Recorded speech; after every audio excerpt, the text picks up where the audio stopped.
여러분, 요즘 사는 것이 어떻습니까? 세상은 문명이 발달하고 점점 편리해져 가고 있지만 막상 우리가 현실 속에서 맞닥뜨리는 우리의 삶들은 결코 쉽지가 않다는 것이죠.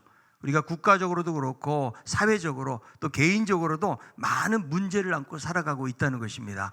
나는 요즘 사는 것이 너무 편하고 행복하고 아무런 걱정 없이 산다고 하는 분이 혹시 계십니까? 그래서 마치 복권에 당첨된 사람 얼굴처럼 그렇게 웃으면서 사는 분이 계십니까? 우리가 하나님을 믿고 신앙생활을 해도 겪게 되어지는 여러 가지 삶의 문제들 때문에 불안해하고 고민하고 걱정하며 살게 되는 경우가 많이 있습니다. 삶이 어려운데 예수 믿는다고 찌푸림 없이 항상 미소 지으면서 살 수 있을까요? 우리가 하나님을 믿는다고 비극적인 일을 당했는데 아무 일 없는 것처럼 살아갈 수 있을까요? 자, 성경에 보니까 욥이라는 사람이 고난을 당하는데 엄청난 고난을 당합니다. 믿음 생활을 잘했는데 하루아침에 재산을 다 잃어버려요. 10명이나 되는 자녀들이 다 한꺼번에 죽어버립니다. 그런데도 욥은 이런 고난 속에서도 의연해요. 그는 슬프고 고통스러웠지만 하나님 앞에서 무엇이라고 고백합니까? 하나님을 찬송하리로다. 나는 알몸에서 나왔기 때문에 알몸으로 돌아간다. 이렇게 하나님의 주권을 고백하는 그런 모습을 보게 되는데 보통의 믿음이 아니다. 자, 우리들도 욥처럼 이런 극심한 고통을 당했을 때에 과연 우리가 이렇게 할 수 있을까 하는 거예요. 자, 우리가 어려운 세상을 살아갈 때 우리들은 과연 어떻게 살아야 되는가? 사실 환경이 힘들고 어려울 때는 예수를 믿든지 안 믿든지 걱정 없이 살아갈 사람은 한 사람도 없다는 거예요. 다 힘들고 어렵고 고통스러운 것입니다.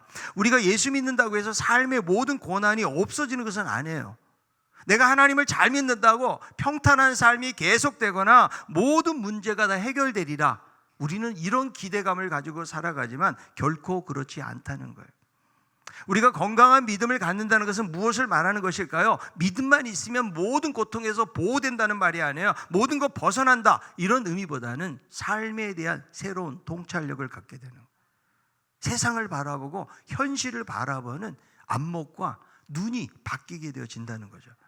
근데 예수 믿으면 잘 된다는 걸 생각하고 살아보세요. 그러다가 삶에 공고함이 있고 고통이 있잖아요. 하나님으로부터 멀어질 수가 있다는 거예요. 어거스틴은 하나님의 도성이라는 책에서 고통은 동일하지만 고통당하는 사람은 동일하지 않다라는 말을 했거든요. 어리석은 사람은 똑같은 고통을 당하면서도 하나님을 비방하고 모독하지만 선한 사람은 고통 속에서도 하나님을 찾으며 하나님을 찬양한다는 거예요. 자, 똑같은 바람이 불어온다고 할지라도 쓰레기를 거쳐가잖아요. 그럼 더러운 냄새가 나요. 그런데 그 바람이 꽃을 거쳐가잖아요. 향기로운 냄새가 난다는 거죠. 같은 바람이 불어와도 뿜어내는 냄새와 향기는 그 대상에 따라서 얼마든지 달라질 수 있다는 거죠. 그러니까 자, 모든 사람이 어떤 고통을 당하느냐가 문제가 아니고 그 고통을 어떻게 당하느냐가 더 문제인 거예요. 우리는 다 문제 많은 세상을 살아가고 있기 때문에 과연 우리 크리스찬들은 고난 당할 때에 어떤 태도를 가져야 되는가? 우리는 고난 중에서도 믿음으로 하나님을 바라봐야 돼요. 그럴 때 고통을 이길 수 있는 힘을 주시고 고난 중에서도 평안함을 주시는 것입니다. 여러분, 이 고난이라는 것은 당장에는 힘들고 이해가 되지 않지만 그러나 하나님은 고난을 통해서 우리의 삶을 새롭게 하고 성장시켜 가신다는 거예요. 그러므로 우리는 내가 고난이 있을 때는 과거를 돌아보면서 하나님이 어떻게 은혜 가운데서 인도하셨는지를 돌아봐야 돼요. 현재 고난을 당하면서는 내가 이 고난에 대해서 어떤 태도와 관점을 가지고 살아가느냐, 미래에 당할 고난은 어떻게 생각하는 거예요? 하나님이 지금까지도 인도하셨으니까 앞으로도 하나님이 인도해 주실 거야. 이런 믿음 가지고 나아갈 때에 우리는 고난을 이기는 삶을 살아갈 수가 있는 거예요. 우리의 삶 속에서 여러 가지 어려움이 왔을 때 우리가 잘 사는 방법이 무엇일까요? 그것은 바로 하나님의 말씀을 붙잡는 것밖에 없어요. 내 방식, 내 경험, 내 생각이 아니에요. 우리가 어려운 상황에 있다면 하나님께서 과연 지금 무엇을 말씀하시는가? 내가 어떤 삶의 자세를 가지고 살아가야 되는 것인가? 이런 하나님의 음성이 있다는 거죠. 그 말씀에 귀를 기울이세요. 그냥 내 경험과 내 지혜로 살아가는 것이 아니고 우리가 하나님의 백성이기 때문에 우리가 안 믿는 사람이 그냥 세상 될 대로 되라고 사는 거예요. 그냥 좋은 운이 좀 좋으면 잘 피해가겠지 이렇게 사는 거예요. 그러나 믿는 사람들은 하나님의 말씀을 붙잡아야 된다라고 말해주는 거죠. 오늘 시편 91편을 보면서 우리가 어려운 일을 당할 때 잘 사는 방법이 무엇인가? 첫째는 하나님께 피하고 하나님만 의지하라고 말씀해요. 그러니까 우리가 어려움을 딱 당하자는 어디에 피하라고요? 하나님께 피하라. 하나님께 피할 때에 안전함을 누릴 수가 있는 거죠. 자, 돈이 있다고요? 다 이길 수 있는 것이 아닙니다. 나에게 무슨 탁월한 능력과 재능이 있다고 해서 모든 문제를 해결할 수 있는 것이 아니라는 거예요. 자, 인간은요, 아무리 자랑하고 떵떵거리고 살아도 늘 두려움이 있어요. 무슨 두려움일까요? 질병에 대한 두려움이 있어요. 궁극적으로 나아가서는 죽음에 대한 두려움을 다 가지고 있다는 거예요. 그리고 미래에 대한 두려움이 있다는 거예요. 내가 혹시 가지고 있는 거 잃어버리지 않을까? 이런 염려와 걱정을 가지고 살아가고 있다는 거예요. 자, 세상을 살면서 닥치는 삶의 문제와 두려움들을 어떻게 해결하는가? 성경을 보니까 사람을 의지하지 말고 하나님을 의지해라. 아멘.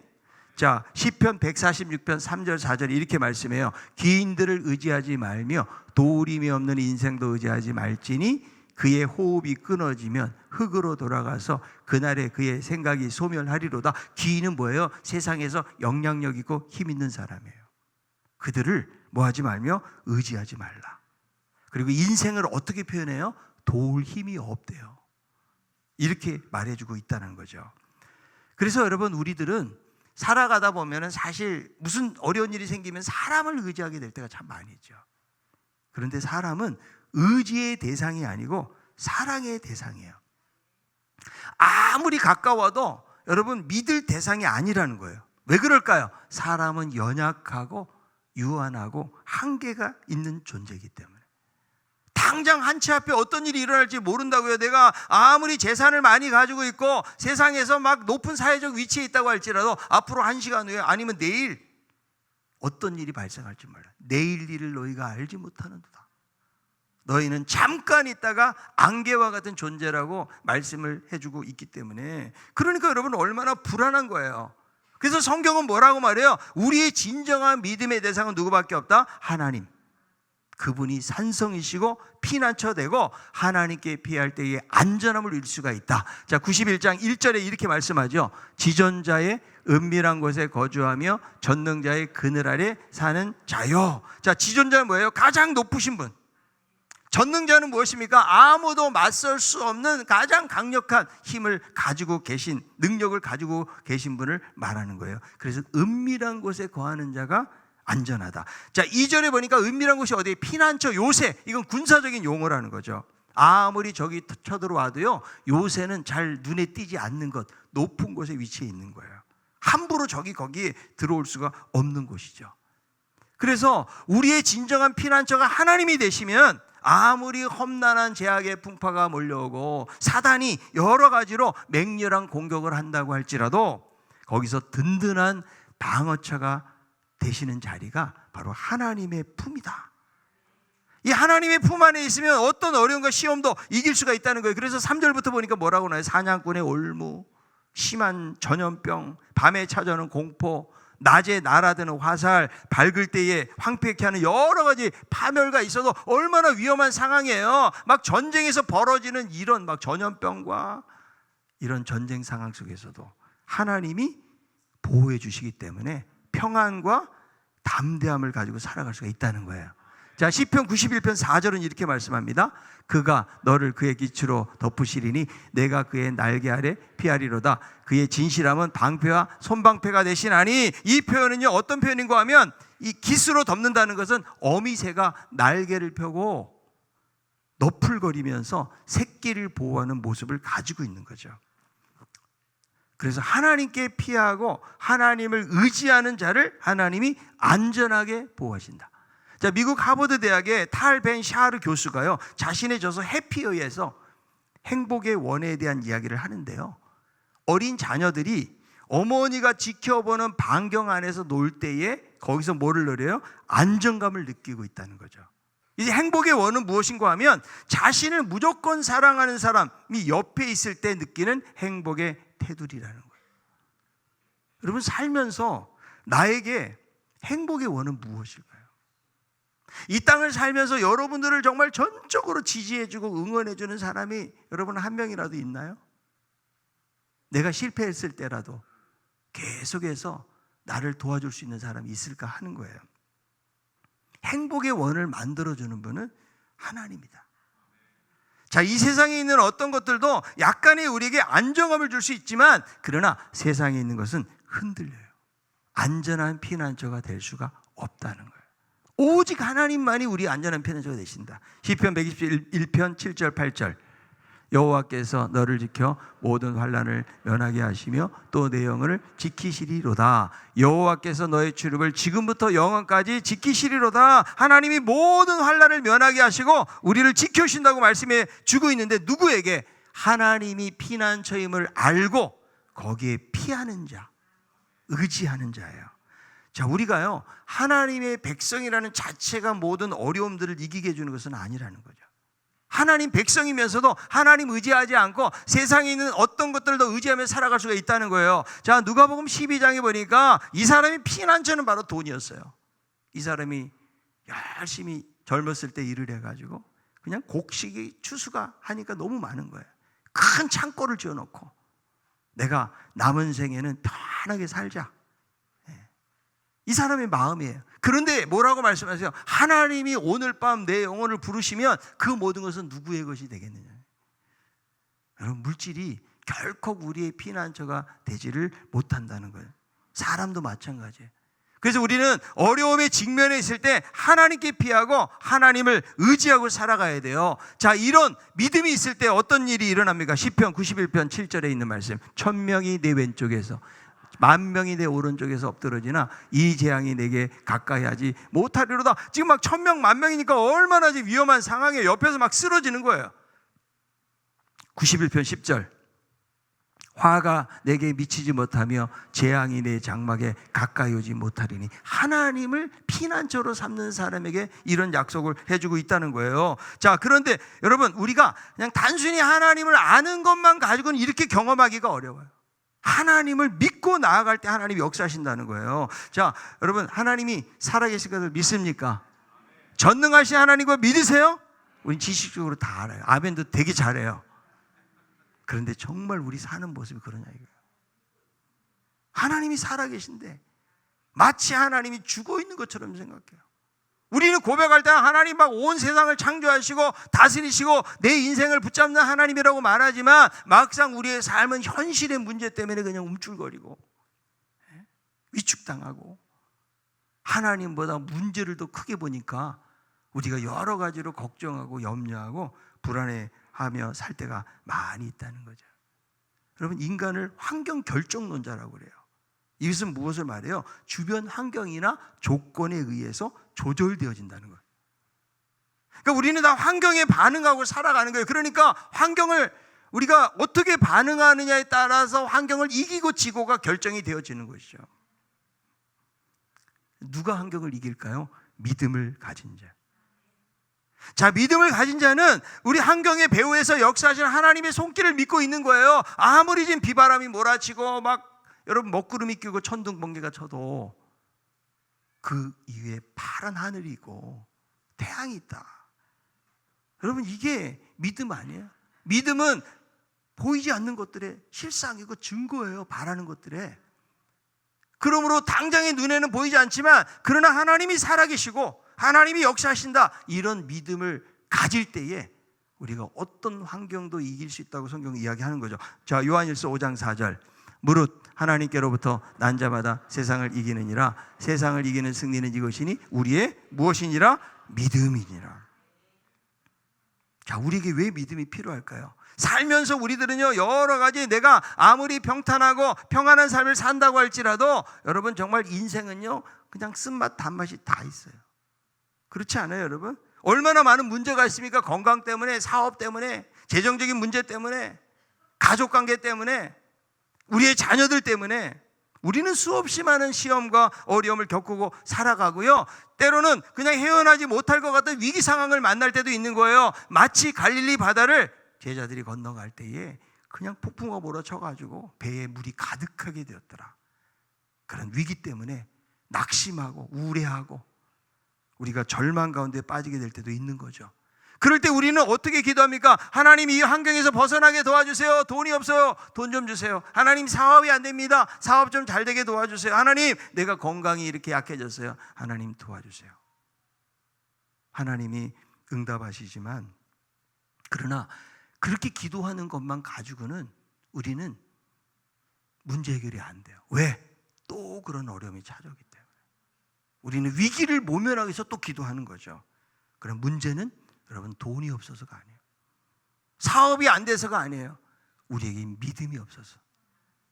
그러니까 여러분, 믿음을 달라고 기도해야 돼요. 믿음이 있어야 어떤 환경 속에서도 이길 수 있는 힘이 생기는데, 그거 없이 그냥 위기를 모면하기 위해서 달라고 하나님 앞에 이것만 가지고는 여러분, 우리가 환경을 이기는 삶을 살아가기가 어렵다라는 거예요.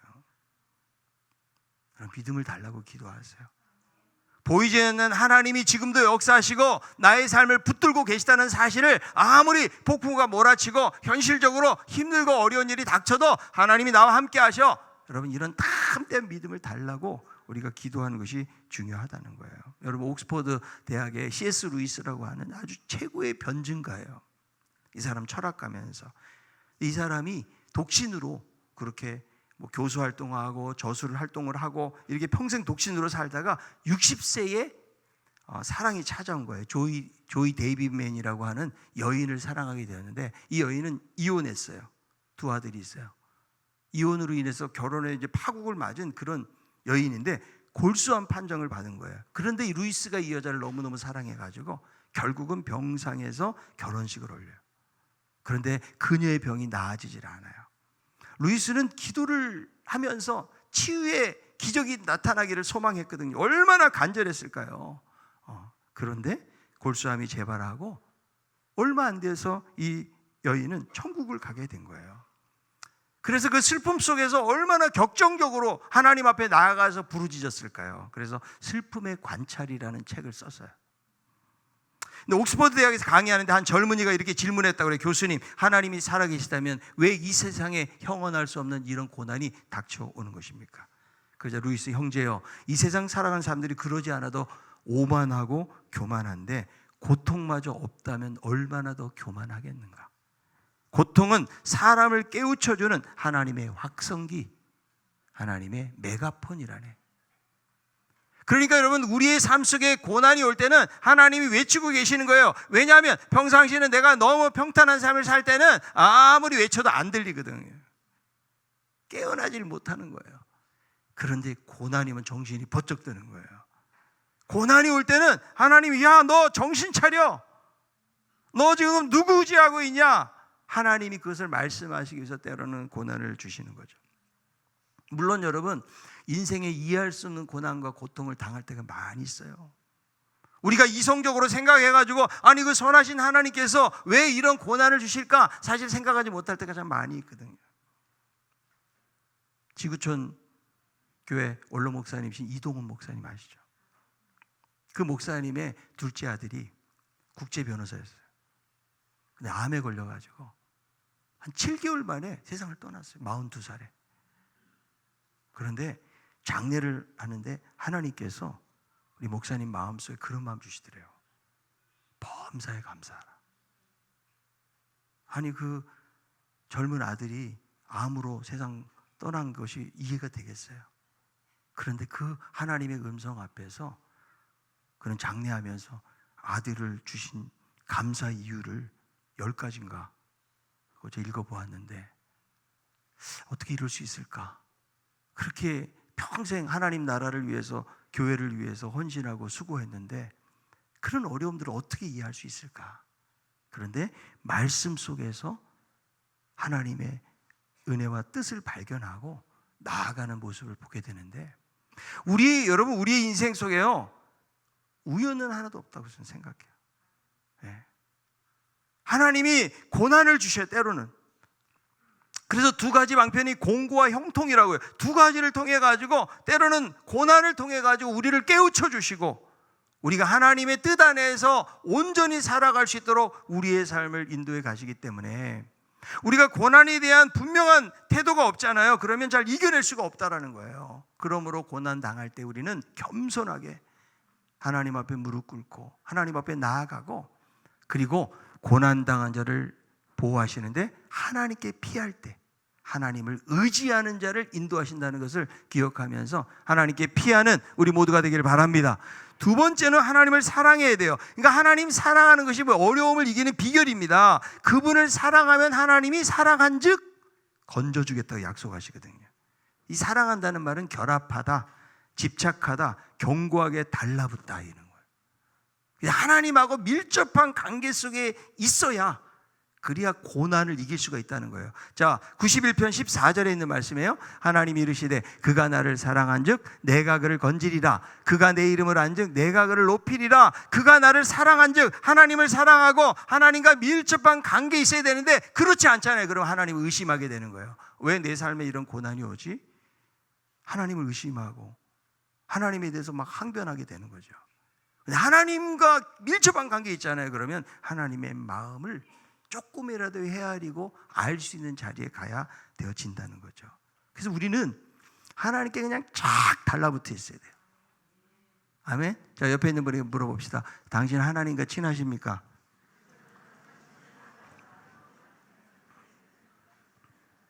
얼마나 친하신 것 같아요? 마태복음 7장에 보니까 엄청 친하다고 생각하고 왔는데 예수님 모른대요. 저 모르시겠어요? 제 예배 드릴 때 제일 앞에 앉았었는데 그럴 수도 있다고. 주의 이름으로 막 귀신 쫓아내고 선지자 노릇하고 이랬는데도 예수님 모르신대요. 왜? 주님하고 진정한 관계가 없었기 때문에. 교회를 다닌다고 다 관계를 갖고 다니는 것이 아니에요. 그냥 여러분들이 예배만 드리는 그냥 종교인이 안 됐으면 좋겠어요. 신앙생활을 제대로 해야 돼요. 그냥 교회 가서 한번 예배 드리면 나는 크리스찬이에요, 난 그리스도인이에요.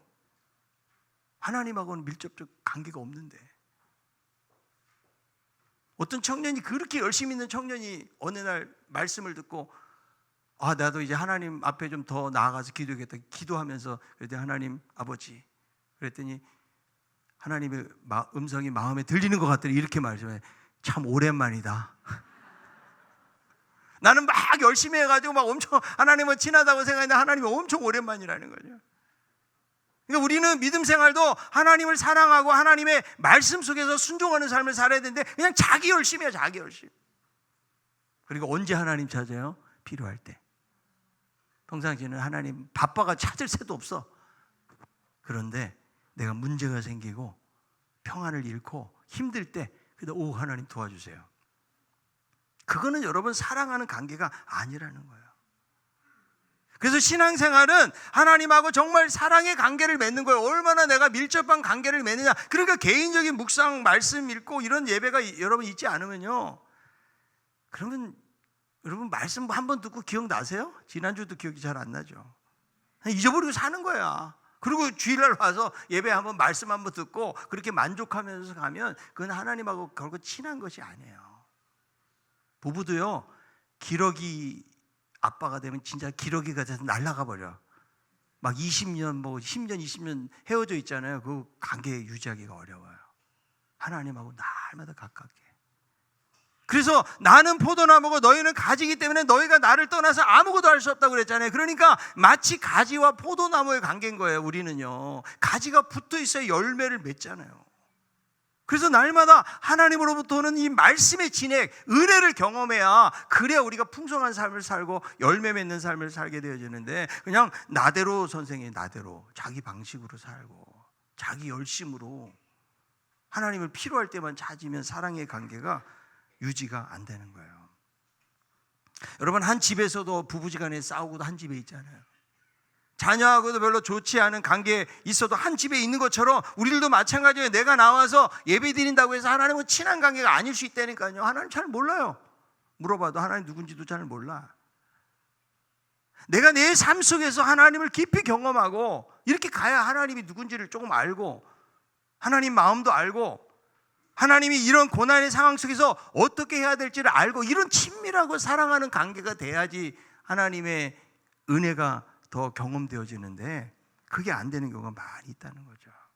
왜 신앙에 기쁨이 없습니까? 왜 신앙에 만족함이 없나요? 그것은 바로 하나님과 바른 관계가 없기 때문에 그래요. 성경은 뭐를 말씀하죠? 하나님을 사랑하라. 요한복음 14장 21절 하나님 사랑하는 게 무엇입니까? 나의 계명을 지키는 자라야 나를 사랑하는 자니 나를 사랑하는 자는 내 아버지께 사랑을 받을 것이요 나도 그를 사랑하여 그에게 나를 나타내리라. 나의 계명을 지키는 자라야 하나님의 말씀에 순종하고 사는 자가 하나님을 정말 사랑하는 거지. 그냥 하나님 사랑해요 사랑해. 뭘 사랑해? 고백만으로는 사랑이라고 말할 수 없어요. 여보 내가 사랑해 사랑해. 말로만 사랑해. 아내 말을 듣지도 않고 돈도 안 갖다 줘. 사랑한대 그러고 외박하고 사랑한대. 그런 관계, 부부 관계가 비슷해요 여러분. 하나님 우리를 얼마나 사랑하십니까? 하나님이 죄인된 인간을 구원하시기 위해서 그냥 하늘에서 눈물만 흘리는 하나님이 아니라고요. 육신의 몸을 입고 이 땅에 오셔서 우리에서 십자가에 죽으시고 우리를 구원해 주셨잖아요. 하나님은 무조건적인 사랑이에요. 내가 깨끗하고 무슨 구원받을 만한 자격이 있어서가 아니에요. 우리들 얼마나 허물이 많아요. 그런데 죄인된 우리들을 하나님이 사랑하셨어요. 우리가 아직 죄인 되었고 아직 연약했고 우리가 원수 되었을 때 하나님이 우리를 위해서 자신의 아들을 내어주심으로 하나님의 사랑을 증명해 보이셨다. 그럼 우리가 하나님 사랑하는 걸 증명해 보세요. 어떻게 사랑하는 거예요? 말로 하는 거 아니라고 그랬잖아요. 하나님은 증명하셨어요. 자신의 아들을 주심으로. 우리들도 정말 주님을 사랑한다면 하나님의 사랑에 응답해서 우리도 순종하는 삶을 살고 사랑에 대한 반응이 필요하다는 거죠. 정말 주님 사랑하잖아요. 주님만 따라가야 돼요. 자, 옆에 있는 분이 말합시다. 다른 세상 남편 쳐다보지 맙시다. 아니 신부인데 거룩한 신부가 하나님을 바라봐야지. 자꾸 세상에 있는 어떤 것을 자꾸 따라가면은 그는 여러분 우상이 되는 것이고 진정한 사랑이라고 말할 수가 없다는 거예요. 사실 우리는 하나님을 사랑하는 것 같지만 다 조건 때문에 사랑한다니까요. 하나님이 나에게 건강도 주시고 이런 소망도 주시고 여러 가지 삶의 문제들을 해결해 주신가 사랑하지 정말 안 돼도 이렇게 안 될 수밖에 없고 아파도 이렇게 아플 수밖에 없고 아무 문제 해결이 안 되는 하나님 사랑할 수 있어요? 그건 우리가 조건을 가지고 하나님을 사랑하기 때문에 그런 거예요. 하나님은 무조건적으로 우리 사랑하시기 때문에 우리들도 하나님 나의 삶이 지금은 형통하지 못하고 힘들고 어렵고 고난 중에 있지만 그러나 내가 하나님 사랑하기 원합니다. 여러분 이런 고백으로 말씀에 순종하며 나아가게 될 때에 하나님께서 우리를 건지시고 우리의 길을 인도하신다고 말씀해요. 마지막 세 번째로 하나님께 기도해야 된다. 여러분 어려움을 극복하는 비결은 무엇입니까? 하나님을 의지하고 사랑하고 기도하는 삶을 살 때 가능한 것이죠. 그래서 어려움 속에 하나님 앞에 간구하면 하나님이 뭐 하시겠다? 응답해 주시겠다. 자, 시편 91편 15, 16절이에요. 그가 내게 간구하리니 내가 그에게 응답하리라. 그들이 환난 당할 때에 내가 그와 함께하여 그를 건지고 영화롭게 하리라. 내가 그를 장수하게 함으로 그를 만족하게 하며 나의 구원을 그에게 보이리라 하시도다. 그래서 하나님 앞에 뭐 할 때? 기도할 때에 하나님이 응답하신다는 거예요. 그래서 우리는 어떤 믿음을 가져야 되냐면 하나님은 가장 좋은 거 주시는 하나님입니다. 아멘입니까? 자, 옆에 있는 분에게 하나님은 가장 좋은 거 주신 하나님이십니다.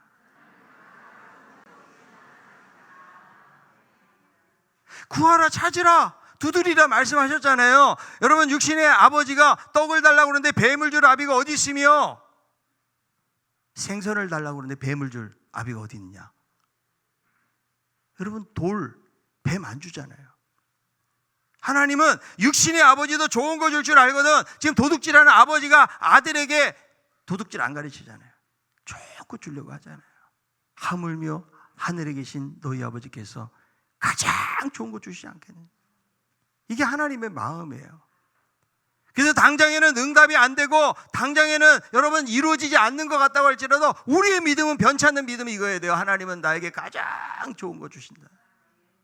왜? 하나님은 선하신 하나님이시기 때문에. 때로는 그것이 내 환경에 맞지 않는 것 같고, 하나님 왜 이렇게 이런 걸림돌을 주셨습니까? 이럴 수도 있어요. 하나님 앞에 기도했는데 내가 낫지 않아요. 그러나 하나님은 건강을 통해서도 네가 나를 끝까지 의지하고, 비록 아프고 힘들어도 하나님을 더 사랑하고 간절하게 찾는 마음을 주실 수도 있는 거죠. 하나님이 어떻게 우리의 삶 속에 역사하실지 모른다는 거예요. 고난 중에서도 여러분 하나님께 기도해야 돼요. 자, 욥이 여러분이 엄청난 고난을 당했잖아요. 그러니까 마지막 장에 보면은 욥에게 변화가 생겨요. 첫째는 무엇이면 그의 신앙이 변화가 돼요. 전에는 귀로만 들었는데 이제 눈으로 보게 됩니다. 그리고 재산이 다 회복이 돼요. 막 자녀들도 낳았는데 얼마나 예쁜, 전국에서 제일 예쁜 딸을 낳고 막 그래요. 그런데 욥에게 불만이 하나 있었어요. 기도 열심히 했는데 아내가 안 바뀌었어. 아내가 막 저주하고 죽으라 했던 아내만 좀 바뀌었으면 했는데 하나님 뜻은 아내가 안 바뀌는 거야. 여러분, 아내가 바뀌길 기도하지 마세요. 하나님이 가장 좋은 거 주시는. 여러분, 어려운 상황 속에 있습니까? 하나님을 신뢰하고 기도하십시오. 하나님이 분명히 이루실 것을 믿는 거예요. 여러분, 우리가 사는 세상이 아무리 힘들고 어려워도 기도하는 자는 실패하지 않아요. 왜냐하면 하나님이 세상을 다스리시고 우리의 행사하복을 주관하시기 때문에. 자, 옆에 있는 분에게 걱정할 시간 있으면 기도하십시오.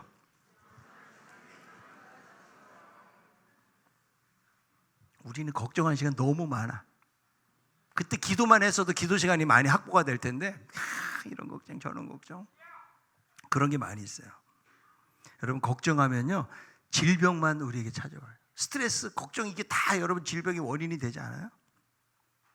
그러나 기도는 하나님을 일하시게 하는 거예요. 너희는 가만히 있어서 여호와께서 너희를 위하여 일하시는 것을 보라. 여러분, 내가 일하는 게 빨라요? 하나님 일하시는 게 빨라요? 내 능력이 탁월해요? 하나님 능력이 더 탁월해요? 말은 잘해요 우리가.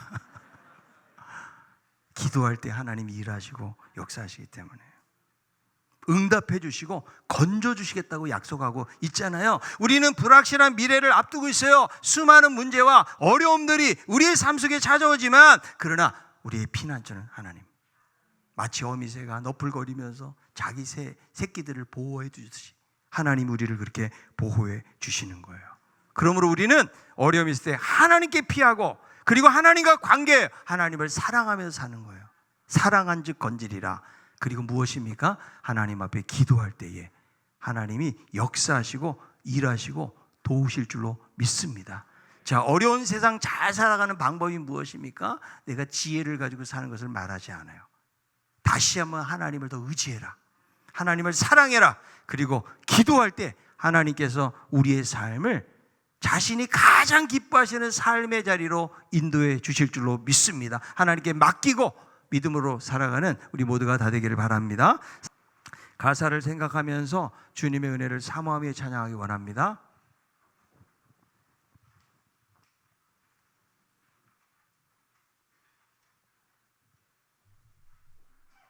건반 올려주시면 감사하겠습니다.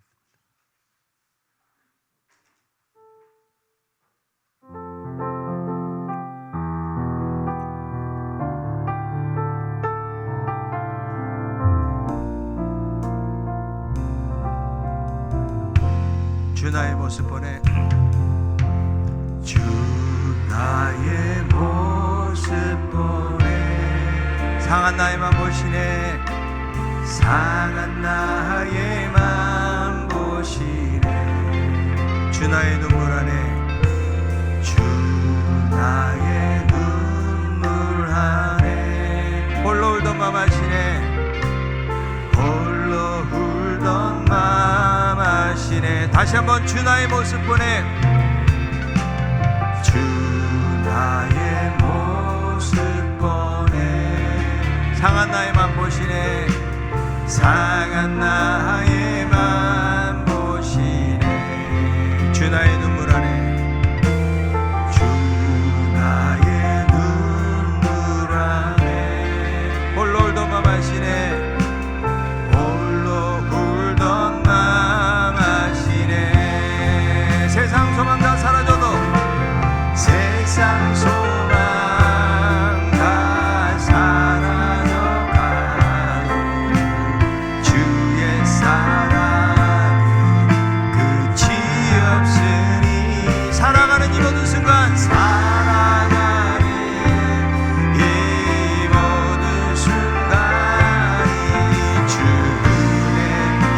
나는 믿네. 나는 믿네. 세상 소망 다 사라져가도, 세상 소망 다 사라져가도 주의 사랑 끝이 없으니, 끝이 없으니 사랑하는 이 모든 순간, 사랑하는 이 모든 순간 주님을 나는 믿네. 주님을 나는 믿네. 주 사랑 내게 있네. 주 사랑 내게 있네. 그 사랑이 날 채우네. 그 사랑이 날 채우네. 주 은혜 내게 있네. 주 은혜 내게 있네. 그 은혜로 날 세우네. 그 은혜로 날 세우네. 주 사랑 내게 있네. 주 사랑 내게 있네. 그 사랑이 날 채우십니다. 그 사랑이 날 채우네. 주 은혜 내게 있습니다. 주 은혜 내게 있네. 그 은혜로 날 세우네. 그 은혜로 날 세우네. 세상 소망 다 사라져가도, 세상 소망 다 사라. 주의 사랑은 끝이 없으니, 주의 사랑은 끝이 없으니 사랑하는 이 모든 순간, 사랑하는 이 모든 주님을 나는 믿네. 주 한 번 눈을 감고 두 손도 들고, 세상 소망 다 사라져가도, 세상 소망 다 사라져가도 주의 사랑은 끝이 없습니다. 주의 사랑은 끝이, 사랑하는 이 모든 순간이, 사랑하는 이 모든 주님을 나는 믿습니다. 주님을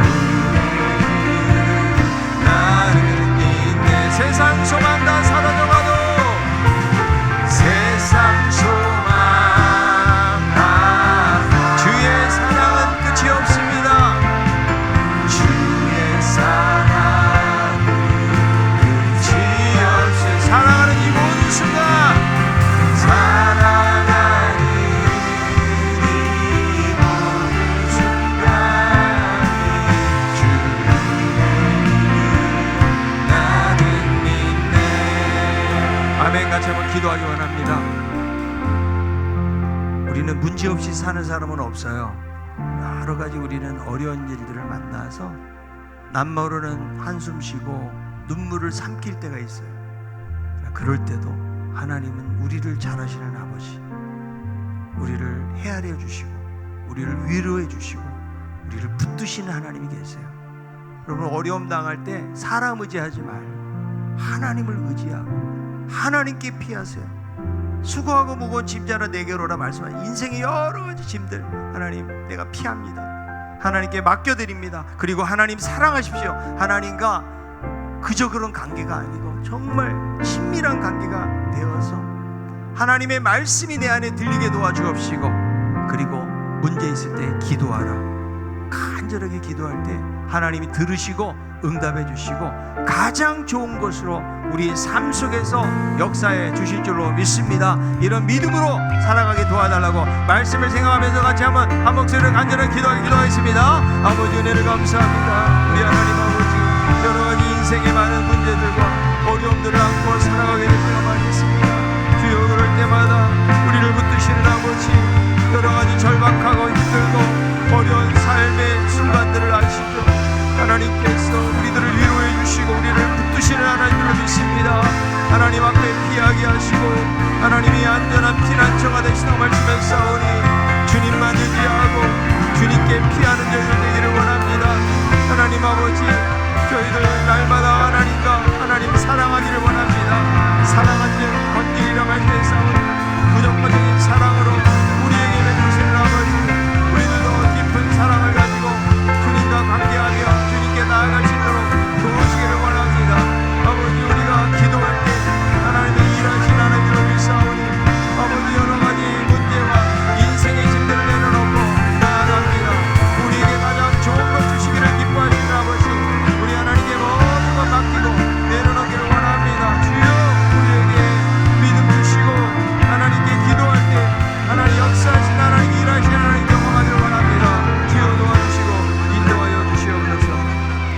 하나님, 여러 가지 인생의 문제들을 만나면서 상한 마음을 가지고 살아갈 때가 많습니다. 남들이 모르는 눈물을 흘려야 되고 나만이 알고 있는 한숨 쉬는 상황들을 만나게 될 때, 아버지, 여전히 하나님은 우리를 떠나지 아니하시고 우리를 붙드시는 하나님 줄로 믿습니다. 아버지, 우리가 세상 다른 거 의지하지 않게 하시고 하나님께 피하고 하나님만 의지하는 저희들 되게 하여 주시옵소서. 하나님 아버지, 그냥 교회 형식적인 신앙생활하지 않도록 붙잡아 주시고 하나님과 딱 붙어 있어서 깊은 관계 속에서 사랑의 관계가 되게 도와주셔서 어려움 중에서도 말씀하시고 위로하시고 이끌어 가시는 하나님의 손길을 경험하는 저희들 되게 도와주옵시고, 너희들이 기도할 때에 하나님이 응답하시겠다고 약속해 주셨사오니 아버지 앞에 모든 문제를 내려놓습니다. 하나님, 너희는 가만히 있어서 여호와께서 너희를 위해서 일하시는 것을 보라고 말씀해 주셨사오니 주여 하나님 믿고 의지하고 기도하고 나아갑니다. 우리에게 가장 좋은 것 주시는 하나님을 찬양합니다. 하나님께서 합당하게 우리에게 응답하시고 저희들의 삶을 인도하여 주시옵소서. 어려운 일 당할 때 하나님 낙심하지 않게 하시고 잘 살아가는 방법이 무엇인지를 말씀해 주었사오니 말씀대로 하나님 의지하고 하나님 사랑하고 하나님 기도하며 살아가는 저희들 되게 하여 주옵소서. 예수님의 이름으로 기도하옵나이다. 아멘. 이제는 우리를 위해서 십자가에 죽으시고 부활하신 우리 주 예수 그리스도의 크신 은혜와 하나밖에 없는 아들이신 아버지 말할 수 없는 놀라우신 사랑하심과 인생의 여러 가지 가슴 아프고 힘들고 어려운 고난의 삶 속에서도 우리를 격려하시고 일으켜주시고 영원한 길로 인도하시는 성령님의 감동, 감화, 교통, 위로 역사하심이 오늘 말씀을 듣고 하나님 피난처로 삼고 하나님 사랑하며 기도하는 가운데 진정 하나님의 하나님 되심을 날마다 경험하며 믿음으로 살아가기를 소원하는 우리 성도들 머리머리 위에 이제로부터 영원토록 함께 있을지어다. 아멘.